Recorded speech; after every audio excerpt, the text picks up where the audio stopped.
The British Isles is a fantastic place. Caked in character, steeped in history. A blanket of diversity.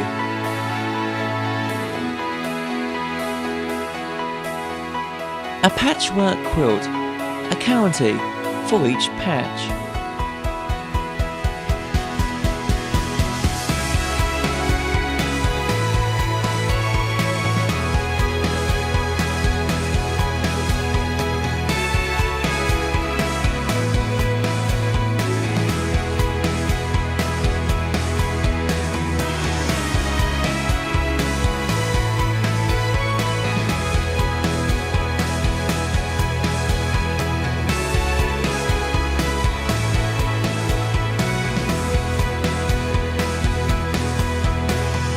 This series is about my own patch, my home county of Norfolk.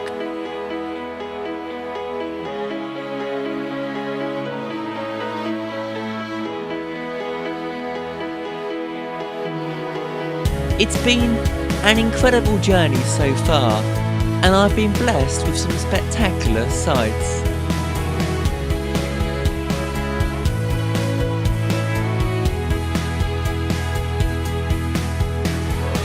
In this programme, join me, Daniel Evans, as I continue that trek.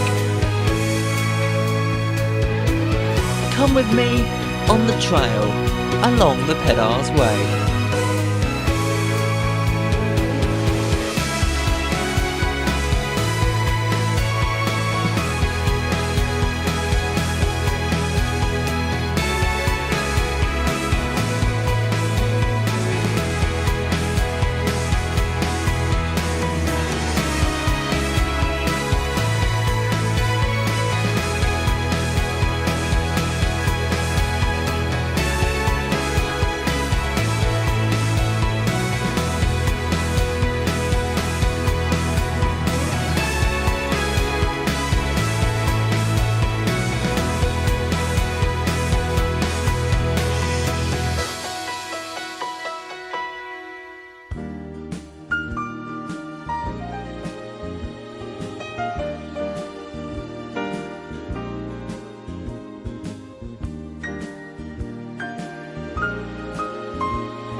Having left Castleacre in the last programme, my trail takes me to the attractive family-friendly Norfolk market town of Swaffham that sits at the very northern point of the Breckland area.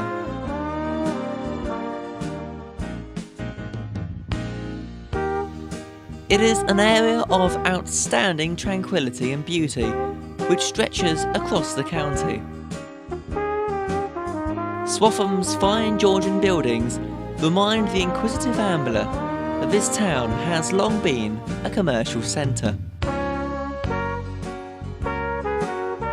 It was reputed to be a favourite of Lord Nelson, and one of his inhabitants, Harold Carter, discovered Tutankhamun.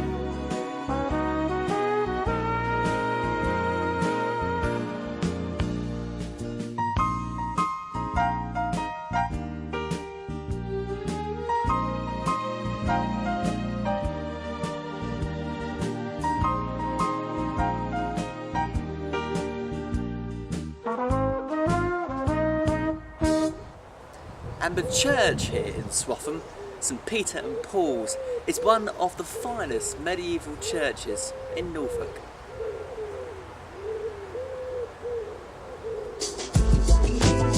But it's still a town full of all those essentials, a good selection of pubs, shops and places to chill out.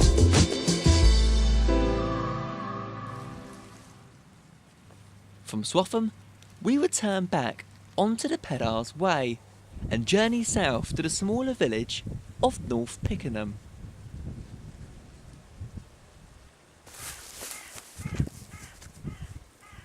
It may be smaller, but it's steeped in history.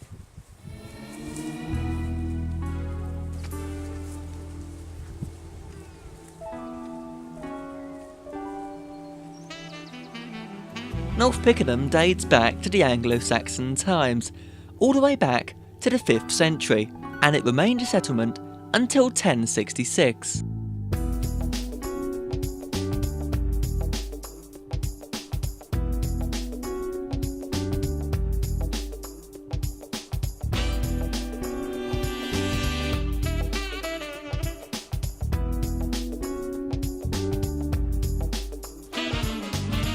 During the Second World War, North Pickenham became an active participant in the war effort, hosting the American bombers.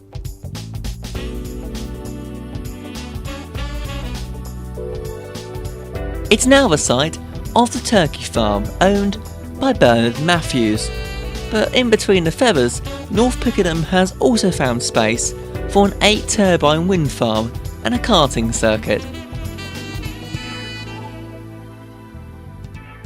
The next time you're tucking into some Bernard Matthews, think of North Pickenham and all that it offers.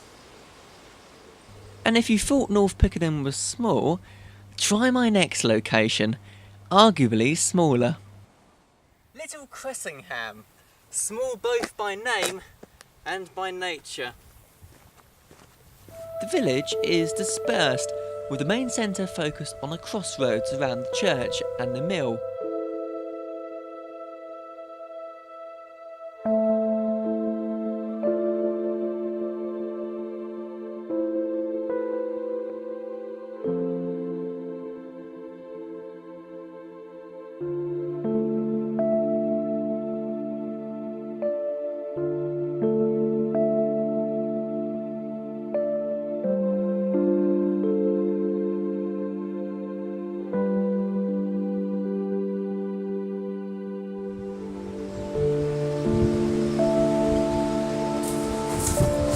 St Andrew's is the ruined church here in Little Cressingham. Now, it may be ruined, but it's still a Grade 1 listed building.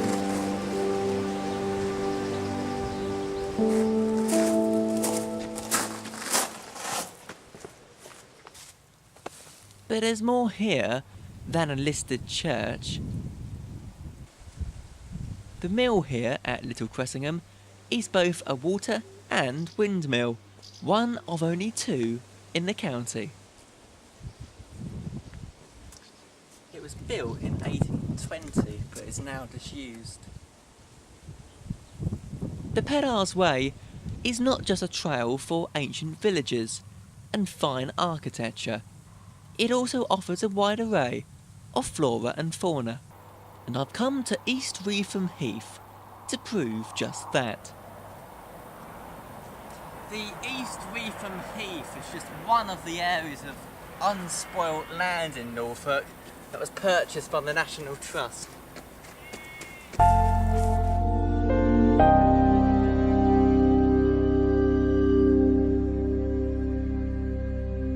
It was built at the start of the World War II, making it the oldest Breckland Nature Reserve.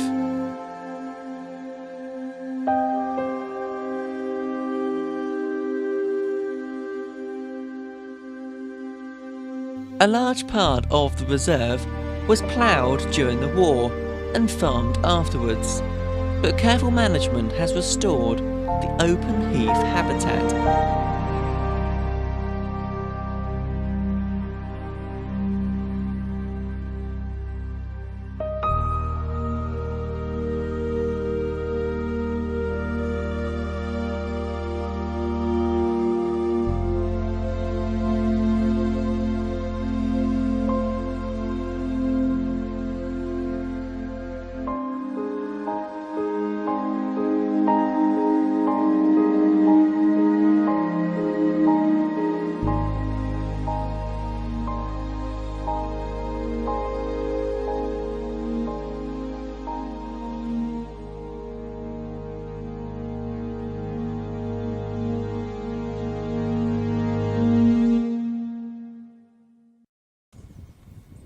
And East Reetham isn't alone with its concern for natural beauty. I'm in Nettershall Heath, a 350-acre country park that took shape around about 4,000 years ago, when the forest was cleared for grazing. Now, it's a unique habitat, with riverside meadows and a woodland.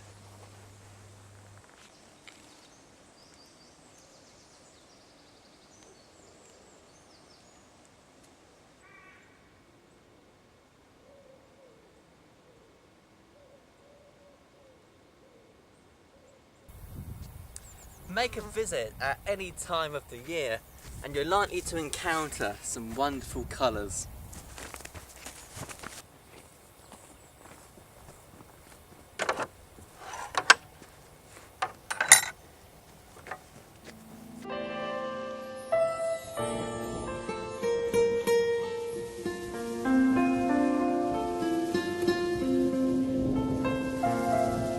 The Little Ouse River runs along the northern edge of the park. In the summer, the banks are awash with dragonflies and damselflies.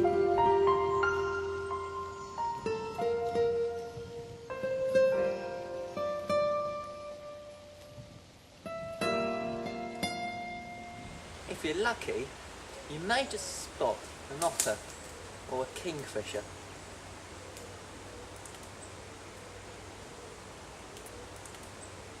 Across the meadows, there is a variety of flora and fauna. On the open heathland, purple heather is abundant, and of course, rabbits hop around too, helping to keep the grass down. This park has harboured successive civilisations all the way back to the Neolithic period, when inhabitants practised early animal husbandry and mined for flint. It's here in Nettishall Heath Country Park where my walk along the Peddars Way comes to an end, but it also marks the start of Angle's Way. Join me on that one next week as I walk the Norfolk-Suffolk border and celebrate what else the county has to offer.